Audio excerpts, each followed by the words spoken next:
Very special guest today. Now that the Cincinnati Reds season is wrapped up, we have to bring in, we're just going to nickname him the Source, Nick Kirby, who I was first introduced to, I guess, when I was doing Reds Live, but I really got accustomed to his work. And it was unfortunate that I got accustomed to his work during this time. It was during the Sell the Team Bob season. And I know there are still some Sell the Team Bob people out there, but it was loud. It was that very loud season where the Reds did not win many games and lost 100 of them. And he was giving us content daily because he is the biggest Cincinnati Reds fan, I think, in the world. He knows the team as well as anyone, up there with Chris Welsh and company. Nick Kirby of Chatterbox Sports and Chatterbox Reds, one of the top baseball podcasts in the entire country. What is going on, my friend? Hey, thanks guys for having me. Yeah, not sure what I'm supposed to do every night without Reds baseball. It's been a nice break, but I'm kind of like getting the itch back, so I appreciate you having me on. You're a Muskies fan, right? So you got some Xavier basketball coming up soon that you can potentially talk about. Maybe fire up Chatterbox Muskies. I got a lot of work to do to catch up. The Reds consume so much of me that I'm like trying to piece together, and then David's got like 10 new players this year, so it's like, oh man, this is a steep learning curve for sure. So just a little background on Nick Kirby. First season with Chatterbox Reds. Obviously, this is the Chatter with Chuck and Houdini. It's presented by Chatterbox Sports. And the reason that we're on this platform is because we believe in it. They got a lot of good, young, talented people, and forget just talented, people that work really hard. And Kirby is one of those guys. How many games did you miss this year? I mean, you were doing hour-long post-game shows and then uploading the podcast with extra production work afterwards for, I'd say, at least 150 of those games, over under 149 and a half. So I uploaded 160 podcasts. Now that's a lie because the double headers were one. So I uploaded like 150. I only missed 2 days of uploading them, and I think I missed about 8 live shows. Okay. So I mean that but that but we also did it. We that's also did it. We also did every spring training game too. So That's the definition of a grind, and we all respect you for it. Let's get to the big topic out of the gate. There's a ton we're going to get into today: future pitching, trades. Could India be on the move? How much of a genius is Nick Krall? But let's start with Joey Votto. Obviously, the team has an option on him. Will they bring back Joey Votto next year? Could he potentially take less money, or was that wonderful moment where he tipped his cap to the crowd, took a couple of minutes in pure Joey Votto like fashion, and said, "Hold on, I got to go hit." Could that be the last we've seen of Joey Votto? I feel like all the writing was on the wall that that was the last of Joey Votto. I feel no more strongly than the fact that Votto started every home game that last week, and then he sat on the road like 3 or 4 games in a row. So that to me was just David Bell knowing this is it. I got to have him in here these last couple games at home. There's no way the Reds are picking up that the $13 million difference. The only way I see it is if they brought him back on a lesser deal. But the issue is the Reds have so many players right now that need to be a DH or only play first base. So that's where it kind of becomes challenging to, is there really room? And I don't almost feel like it wouldn't be fair to Joey Votto to put him in a situation where you're gonna have to have him be on the back seat. You know what I mean? So it'll be interesting to see what all they do. My gut says that was the end, though.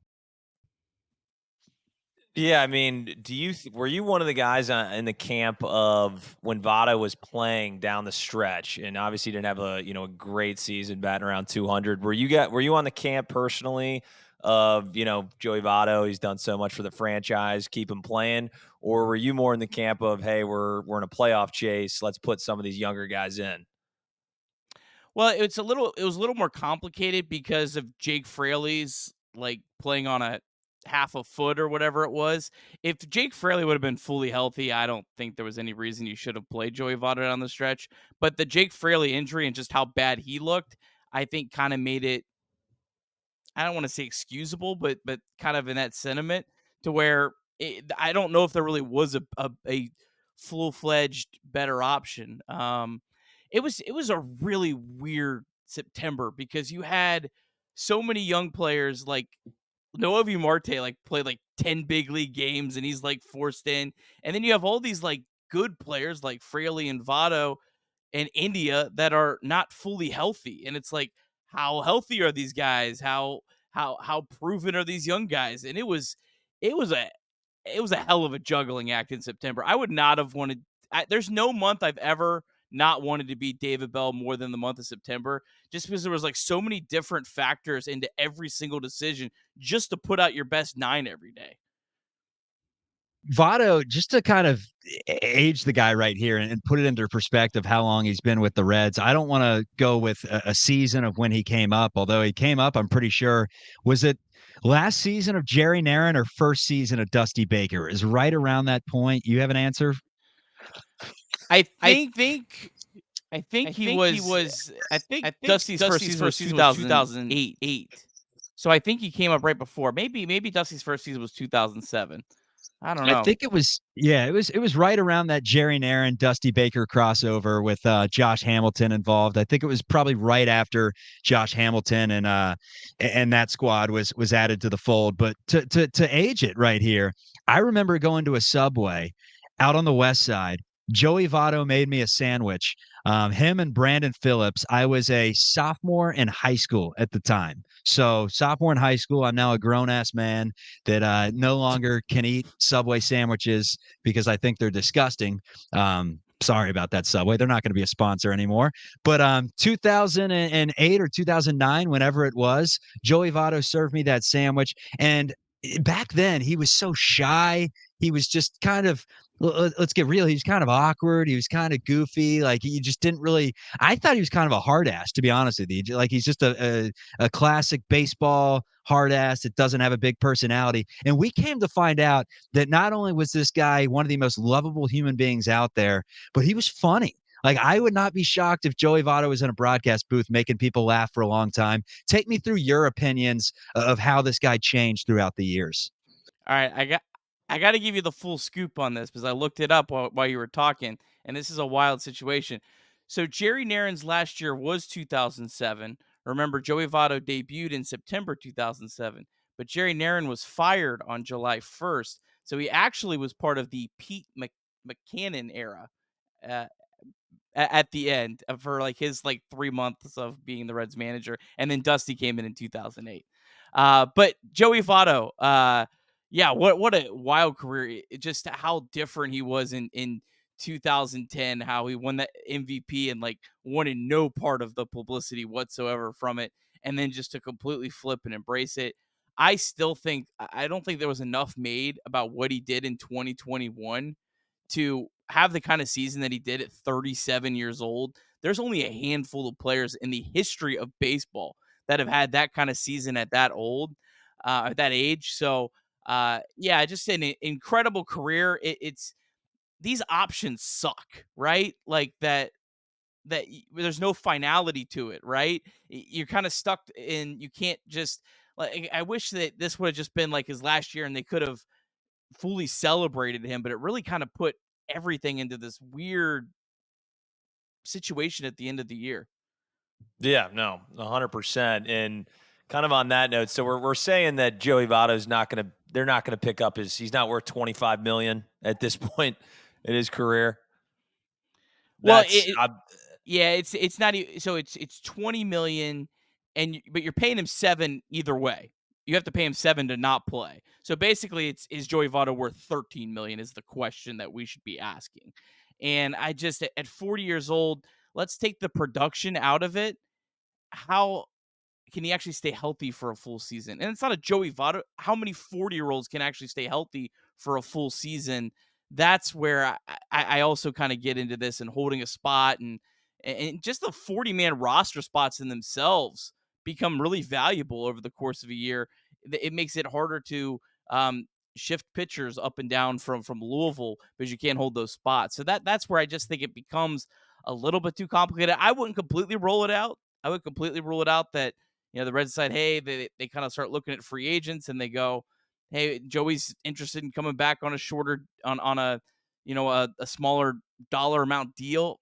I wouldn't rule it out, but it sure felt like it was the end that last week to me. Yeah. And I mean, not many 40-year-olds can stay healthy throughout the year at, an accounting firm, let alone on a baseball field. So I think I'll go with that route. But to that point, what do you think from a ownership standpoint that we're going to do as far as, I feel like I've seen this, I'm 30. I feel like I've seen like the rebuild where we have all this young talent and then, we might make the first round of the playoffs in a couple years. We blow it all up. If you're in ownership, what kind of moves do you think we will be making, or what kind of moves do you think we should make in order to kind of keep the train rolling? Because obviously we're a little bit earlier than expected right now. So just kind of looking at the rough math right now, it looks like the Reds have about $40 million committed out, and that's including paying Joey Votto the buyout, paying Kirk Casale his small buyout, and some of those other little things. It's only about 40 million. Reds payroll, I think, was at 93.5 or something at the end of the year. And that was this year, a year they weren't even really trying to win, if we're being honest. So I mean, you can you can spend 50 plus $1 million and you didn't even really do anything, but it's going to feel like they're doing something, right? I would guess they probably go a little above 100 million. I don't think the Reds are going to want to get into a bunch of long-term contracts. I think the Reds want to avoid those as much as possible. I think the Reds definitely don't want to go and force a contract like we did with Mike Moustakas and kind of have that kind of eat into the the prime of Ellie De La Cruz and Matt McLean and all of those type of guys. For me, if it was up to me, I'd be looking at just adding 2 starting pitchers and a right-handed outfielder, and if you could get a catcher that made sense to do that, but I wouldn't like force a catcher because if you look at the catching free agent markets and how expensive it would be to try to make a trade, that's where you really get into a difficult situation where you're giving up way too much. But that would be me in a perfect world. I'd love to add 2 starting pitchers. I'd leave the bullpen alone. I'd go into camp with like 10 capable starting pitchers. That's what the Dodgers do every year. And whoever doesn't make the rotation either goes to AAA or goes to the bullpen. You have a better bullpen. You have better depth at AAA, and you're not having to waste starts throughout the year. Because if you just add up how many starts the Reds wasted this year of filler guys, that's a lot of wins you're potentially leaving out on the table just because you don't have that depth. So I like going into a year with at least 8 starting pitchers that I feel comfortable with. Hey, here's the thing. When you're looking at the catching market out there, if you're potentially going to bring in a catcher, I don't know his contract situation, but based on the fact that it seems like he's a free agent every year, should we start the petition? Bring Yasmani Grandal home. Is it finally time to bring him home? And to make it a dual threat question here, a double barrel question, which my talent coach in TV said you never do because he's only going to answer one of them. But I know you, Nick Kirby, you're going to answer both of these. Yasmani, 1, 2. Does that mean you're not sold on Tyler Stevenson as an everyday catcher? I'm not sold, but I'm not giving up. It might be kind of a weak hedge answer, but I'm interested to see what Tyler Stevenson could do this offseason. Because remember, he was coming off of a really brutal shoulder injury last year. He didn't have a normal offseason. I'm interested to see what he can work on. Stevenson's starting to get close to that arbitration time where he is playing for money. So you would think he has every reason to be motivated this offseason to work on his deficiencies. So I don't think you need to give up on him. It's funny you bring up Yasmani Grandal because that's the guy that I just keep looking at. I'd have to know a little bit more about that situation in Chicago because there was a lot of bad stuff going on there. But is that just the White Sox or was that Yasmani adding to that? He had that whole beef with Tim Anderson where I think he wanted to leave early for the All-Star break or something. There was some. So I'd have to make sure that, you don't want to bring in a bad vibes guy into this really cool, fun, young team.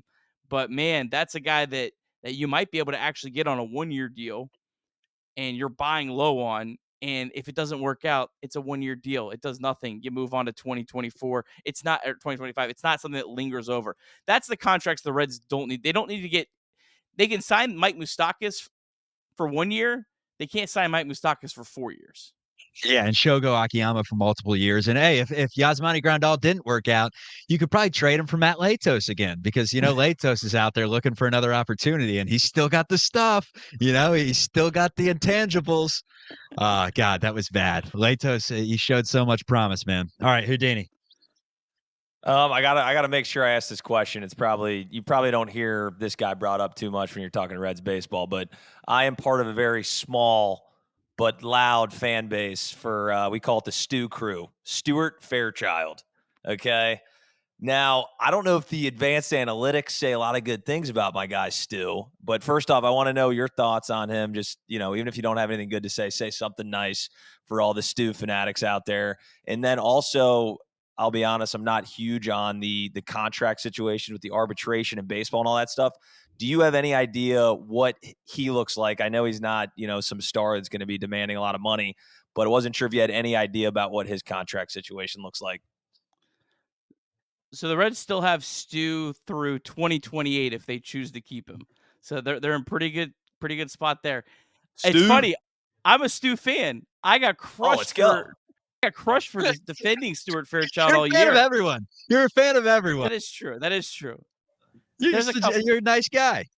Well, I'm either or I just don't talk about them if I'm not a fan. So there's a few that I don't like to be that guy like that jumps online and crushes guys that are professional athletes that I think are. I only like to crush the guys that I feel like aren't trying and that kind of stuff. But I like Stuart Fairchild. This guy's got power. He's got speed. He plays defense. I think he's the perfect platoon type player because the Reds have 3 left-handed outfielders, and 2 of them cannot hit lefties to save their life, and Will Benson and Jake Fraley. I think they should keep him. It gets into a tough number crunch. I believe the date is November 17th. When November 17th gets around, you have to have your roster down to 40 players, and you have to um, take all the guys off the 60-day IL, which is Graham Ashcraft, Nick Lodol, and there's a couple others on the Reds. And some of the guys that are in the minor leagues, that once you reach a certain amount of time in the minor leagues, you have to be put on a 40-man roster. Last year, those guys were Ellie De La Cruz and guys like that. Lyon Richardson was one of them. One of a more interesting one that was kind of on the fence are they going to add him or not. And obviously, it looks like that was a really smart decision because he made it all the way to the big league. So I think they should keep him, but it could be a tough numbers game with him. But I like what he provides. I think there's the potential that he could be a guy that could break out because he has the power, he has the speed, he has the defense. Will he maybe be nothing more than a nice little 4th, 5th outfielder? Maybe, but I think there's a possibility there. I love that. The Stu Crew. The The Stu Stu Crew. Oh, Crew, yeah. the I Stu like Crew that. is going to take down the Brew Crew in a game next year on a walk-off home run. I love it.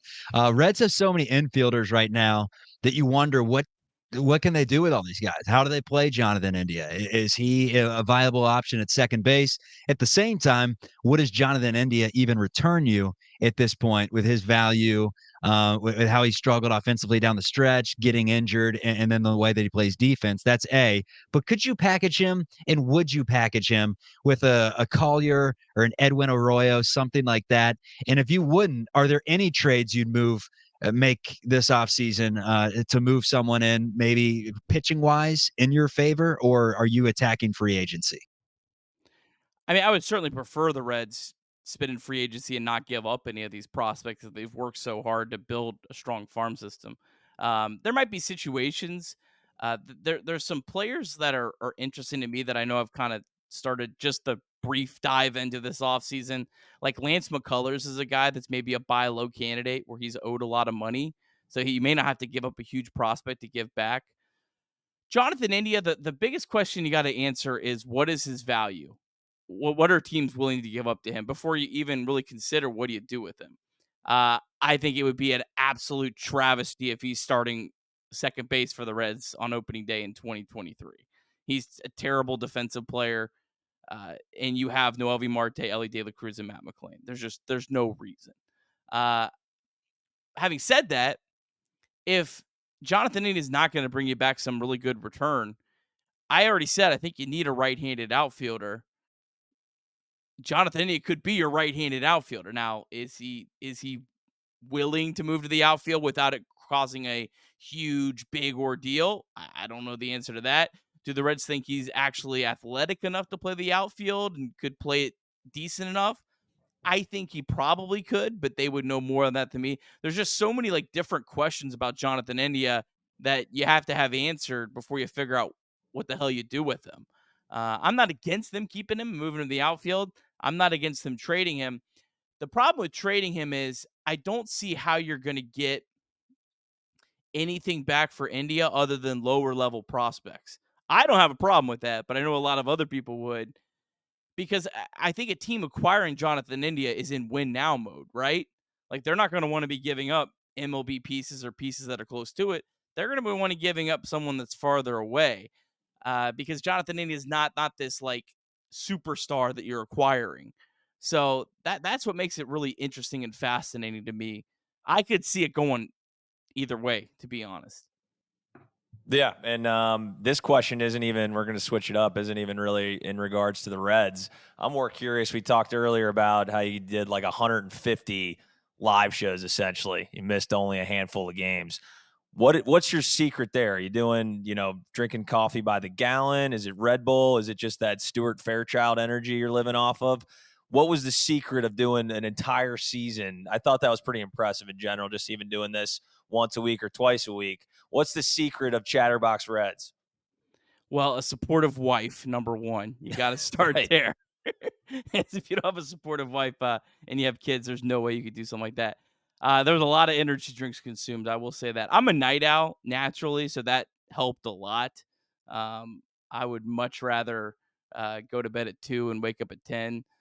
There was some days, once school started for my kids, that's when it became a little. September was really rough getting my son on the bus in the mornings, but yeah, a Oh, lot of caffeine, and I mean the Reds still being in a race kind of helped. If the Reds would have been like 20 games out in September, that would have been a real struggle. was the plan to do it even if they were 30 games below 500? Was the plan to keep? You were doing a live show no matter what, rain or shine. Yeah, yeah. The plan was every game. It would have been a little bit different, I think, if the season had gone a little bit more to plan, which I'm glad it didn't go to plan, because Right. if the Reds would have been out of it, I think a lot of these shows in September would have been like 15, 20 minutes, because I don't think you're gonna have a huge audience. Hey, let's jump on and watch Chatterbox Reds. And I'm all about talking about Stuart Fairchild, but I don't know if the entire Reds nation's there yet. I would have So they been would there. have they would have been a lot shorter shows. So I think that would have helped a little bit. But you had the adrenaline of the playoff race that kind of evened it out. Yeah. And Houdini is actually, I know he's part of the Stu Crew, an illustrious fan club, but his favorite player back in the day, an overlooked Red, one Chris Heisey. He was a massive Chris Heisey fan. He often said that back in our days in college, where we'd be rocking the Votto jerseys and Brandon Phillips and Bronson Arroyo. No, he was running around with a Chris Heisey customized. What was he? Was he 20? 20? He 28. was 20. 28. 28 Chris Heisey. That's how you know Nick Kirby is a diehard fan. Hey, here's what I need you to do. The fact that he knows Chris Heisey's number off the top of his head, unprovoked, I need you to download Chatterbox Reds right now on Chatterbox Sports. I know the season's over and they may not be going with that much content until spring training starts, but they're going to have some hot stoves here and there. And you want that thing popping up game one next year because it's an exciting team and they are on top of it. You can clearly tell from this conversation he knows the team. I have one more question for you, Nick, before we let you get some sleep, some well-deserved sleep after a long season. Nick Kroll, just seems like a genius right now. You saw what the Angels did in going out there and getting Lucas Giolito and giving up two of their top prospects, including Edgar Cairo, their top catching prospect, and then that left-handed pitcher that was good too. And then they throw Giolito on the waivers, and I know other teams like the Cubs, they went after it a little bit and they went out and got Candelario, and they gave up a pretty good pitching prospect and Nelson Velasquez, who's a pretty good outfielder, to get a reliever from the Royals. They don't even make the playoffs. Neither of those two teams do. Nick Kroll did exactly what I thought was smart. And at one point in the season, I said, go out there and get Dylan Cease. go out there and give the White Sox an offer they can't refuse for Luis Robert, someone that's under control for 2-3 years, and let's build this thing through a trade. And he just stayed put. He said, I'm going to stay the course. We're going to be pretty good this year, but we are somewhat fraudulent. I know that. We're not going all in this year. Just how much credit can you give Nick Krall for what he's done in Cincinnati? I think he deserves all the credit. I mean, while I'm not a sell the team and rallying the troops, and I don't really enjoy that kind of negative energy. Like, I don't think the Reds ownership at the same time is great. I'm not throwing them a parade. And I think with what he's had to work with, I think he's done an incredible job. Even the deadline moves, I know they got a lot of flack at the time, but I also remember when the Reds traded Jesse Winker and Eugenio Suarez, and everyone lost their ever-loving minds. And I tell you what, that Brandon Williamson guy, that Jake Fraley guy, and that Connor Phillips guy all look pretty good, and the Reds have control of them for the next, in Phillips' case, 6 more years. In Williamson's case, 6 more years. In Fraley's case, like 3 more years. And Suarez is now going to be a free agent. Jesse Winker is barely even playing for the Brewers. So again, with Nick Krall, it's patience. Nick Krall is thinking 6 steps ahead. Like, he's not looking at the immediate, and that's what the Reds need. They need a forward thinker. They need someone that's going to be looking ahead, and that's the only way that you can have. And I know they just got eliminated today, the Tampa Bay Rays. You can have that success where you're competitive every single year, and that's what I hope the Reds get to. I hope that this is that 2023 was the last year that we go into a season and say, the Reds probably don't have a chance. I hope that never happens again. And if you do this right, it doesn't have to happen again, or it's a very infrequent thing that happens. We're from Cincinnati, Nick. It's going to happen again. It's a matter of time. Let's get like a good 10 years and a decade. We can talk about that happening again. But the rest of time is a long time because, as you know, in the city of Cincinnati, we're not always gifted great things in the sporting world. But hey, appreciate the time today, man. Houdini, you got anything else? Any everlasting words for our man Kirby on the way out? No, let's let this man get some sleep. It's been a I guess long I ass do have season. one more question for you. With the name here we go. Kirby, did you, when you played Super Smash growing up, Houdini's top game and his MySpace top 5 for video games, did you play with Kirby or did you have another character? Obviously, I played with Kirby. I mean, yeah, duh. It's a given. I was called Furby. I was called Furby Kirby for a long time in junior high. Like, the Furbies were coming out. Oh, and yeah. that was an adventure. Yeah. Hey, tough times at Ridgemont High for our man Nick Kirby. Chatterbox Reds, download it right now, and thanks you for joining the chatter today. Chatterbox Sports to the moon, baby. Let's do it. Let's go. Thanks for having me, guys. Love what you guys are doing.